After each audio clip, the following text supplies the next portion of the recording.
Europe 1. Le journal de 7h sur Europe 1, Victor Pourchet. Bonjour Victor. Bonjour Dimitri et bonjour à tous. Emmanuel Macron en a annoncé les contours. Hier, Gabriel Attal, la date ce sera le 27 mai. Le projet de loi sur la fin de vie arrivera à l'Assemblée nationale. Et hier soir, à Catherine Vautrin, ministre de la Santé, d'en détailler les mesures phares.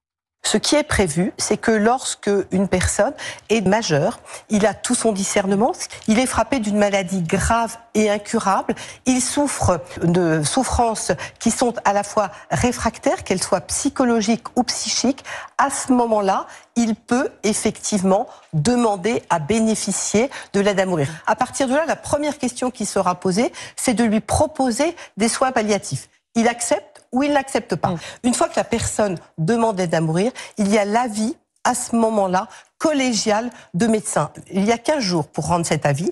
Ensuite, la personne est informée de l'avis. On lui demande de réfléchir un minimum de 2 jours après cet avis pour ensuite pouvoir avoir la prescription. Le 27 mai prochain, donc, dans l'hémicycle pour ce texte qui divise toute la société. Pas de projet de loi, mais un autre débat, puis un vote clivant. Dès aujourd'hui, les députés se penchent sur les accords de soutien signés avec l'Ukraine. À chaque fois, c'est Emmanuel Macron qui est à la baguette, et ce, en pleine campagne pour les européennes. C'est loin d'être un hasard, Jacques Serret. Emmanuel Macron monte au front et il n'avance pas à découvert. Le président du en même temps prend position après l'inscription de l'IVG dans la Constitution qui restera à jamais comme un marqueur de ces années à l'Élysée. Le chef de l'État veut maintenant permettre le suicide assisté et l'euthanasie, des choix sociétaux clivants qui s'inscrivent dans son agenda politique, car s'il a longtemps hésité et beaucoup consulté, c'est finalement à 3 mois des élections européennes qu'il décide de dévoiler son jeu, une manière de s'afficher comme le tenant d'une ligne progressiste et de diviser ses adversaires tels que les Républicains ou le Rassemblement national, loin d'être unanime sur de tels enjeux. Une stratégie déjà à l'œuvre au sujet de la guerre en Ukraine. Le président a lui-même demandé la tenue d'un débat aujourd'hui et demain au Parlement sur l'accord de sécurité franco-ukrainien.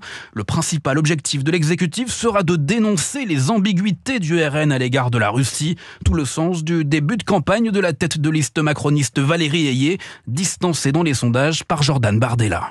Jacques Serret pour Europe 1 qui évoquait le conflit ukrainien, et Volodymyr Zelensky, le président ukrainien, revenait hier sur l'hypothèse d'envoi de troupes françaises pour de la formation. Oui, mais vos enfants n'ont pas à mourir en Ukraine, nous dit-il, tant que son armée contient les forces russes. La Russie, justement, est-elle derrière la cyberattaque ciblée contre les ministères français ? Un groupe de hackers soudanais l'a revendiqué, oui, mais ses positions sont définitivement pro-russes. Une cellule de crise a été activée, la situation revient à la normale, mais elle n'est pas à prendre à la légère, selon Guillaume Tissier, le directeur du forum InCyber de Lille, qui revient également sur le profil des hackers. Ce sont des attaques qui sont vraiment des attaques de déstabilisation, dont l'objectif est de perturber. Alors quand il s'agit de perturber des sites web, on va dire que c'est pas forcément très grave. En revanche, lorsqu'il s'agit de systèmes peut-être un peu plus critiques, les conséquences pour les populations peuvent être importantes. Donc il faut surtout pas banaliser ce type d'attaque.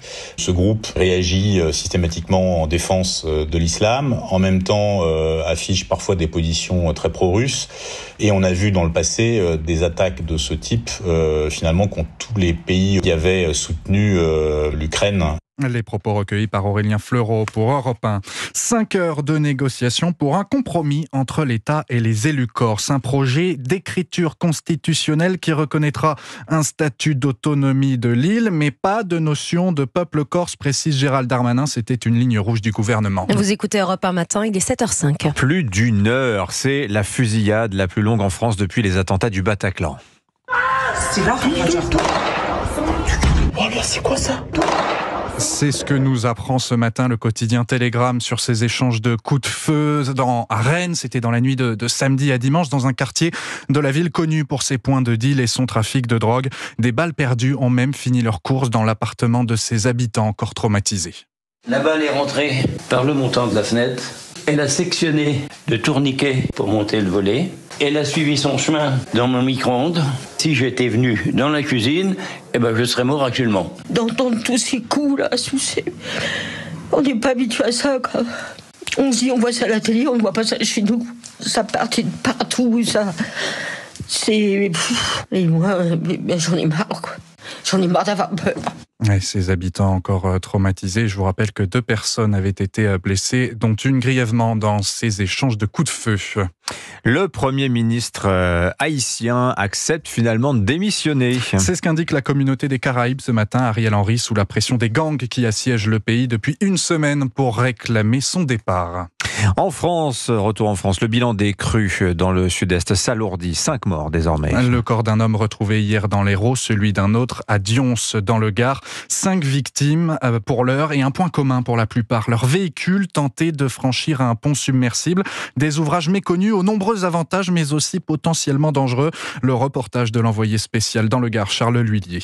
Le département du Gard compte une 60aine de ponts submersibles. Ces ouvrages, rabaissés, sont conçus pour laisser s'écouler l'eau plus facilement en cas de crue. Sauf que parfois, cela peut aller très vite, explique le lieutenant-colonel Éric Agrigné. Le niveau de l'eau arrive au niveau du pont, puis parfois en quelques minutes, peut le submerger, le faire disparaître totalement. Évidemment, ces ouvrages font l'objet d'une signalisation par l'information des automobilistes que la voie est barrée. Sauf que ces barrières, samedi soir à Dions, n'étaient pas là ou pas assez tôt. C'est ce que confirment Tristan et Christiane.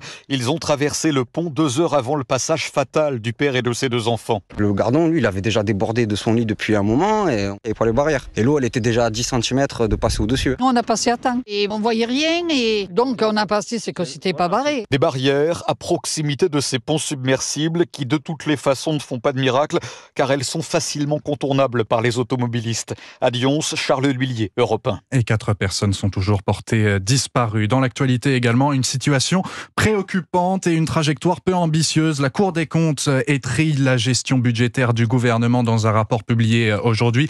Pierre Moscovici, son premier président, demande même 50 milliards d'économies d'ici 2027. De l'argent, il en faudrait pour mieux rémunérer les médecins généralistes qui menacent de déserter le système. Et de se déconventionner pour être mieux payés. Pour eux, c'est clair, la consultation n'est pas suffisamment valorisée alors que des négociations sont en cours. Le reportage de Charles Guyard pour Europe 1. C'est une signature en ligne qui est gardée par un huissier. Ce paraphe, Adrien Combeau, qui exerce à l'Anilis dans le Finistère, l'a adossé à une lettre d'intention menaçant de quitter le système conventionnel si le prix de la consultation n'augmente pas. Il faut que l'acte soit valorisé pour qu'on fasse peut-être moins d'actes, qu'on puisse déléguer certaines choses, mais mieux payé. Mieux payé, c'est-à-dire au moins 30 € au lieu des 26,50 € actuellement. L'idée n'est pas de s'enrichir personnellement, mais de pouvoir investir pour soulager une médecine à bout de souffle. On le voit aussi bien à l'hôpital avec toutes les catastrophes qui s'enchaînent aux urgences. On le voit aussi dans le système libéral. Tout le monde est pris dans la même logique mortifère d'être payé de moins en moins en regard du coût de la vie. On nous demande d'embaucher des assistants, mais au prix de la consultation, c'est quasiment du suicide économique. Donc si on peut adapter nos honoraires, on pourra faire plus. Embaucher, agrandir les cabinets, avoir du matériel pour faire des échographies et pour donner aux jeunes envie aussi de s'installer. Et pour l'heure, ils sont près de 5000 médecins généralistes en France à avoir signé cette fameuse lettre d'intention.